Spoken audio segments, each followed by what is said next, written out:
সরকারি স্কুলে পড়াশোনা ভালো হয় না, বেসরকারি স্কুলে পড়াশোনা ভালো হয়, এই ব্যাপারটা যদি একটু আলোকপাত করেন। না, আমি এটা মানতে রাজি নই, কারণ সমস্ত সরকারি স্কুলে পড়াশোনা হয় না আর শুধু বেসরকারি স্কুলে পড়াশোনা হয়, এটা আমি মানতে তো একদমই রাজি নই, প্রথম কথা। দ্বিতীয় কথা হচ্ছে যে এটা একটা বর্তমানে হয়তো ট্রেন্ডে পরিণত হয়েছে, কিন্তু এখনও আমার যদি শহরের দিকে তাকাই, সেখানেও কিন্তু দেখব বেশ কিছু শহরের সরকারি স্কুলে প্রচুর ছেলে মেয়ে কিন্তু ভর্তি হচ্ছে, এবং অন্যান্য প্রাইভেট স্কুলগুলোও কিন্তু সেখানে তাদের স্টুডেন্ট সংখ্যার ধারে কাছে আসতে পারবে না।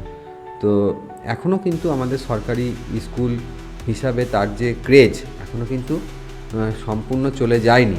কিছু গার্জেনদের হয়তো মনে হতে পারে যে ইংরাজি মাধ্যমে পড়াশোনা করালে আমার ছেলে মেয়ে স্মার্ট হবে, ছেলে মেয়ে ইংরাজি বলবে, ইংরাজিতে কথাবার্তা বলবে, বাইরে হয়তো চলাফেরায় সুবিধা হবে, এটা হয়তো কোনো কোনো গার্জেনের হয়তো মনে হলেও হতে পারে, কিন্তু তা দিয়ে পড়াশোনার মানটা যাচাই করা ঠিক হবে না।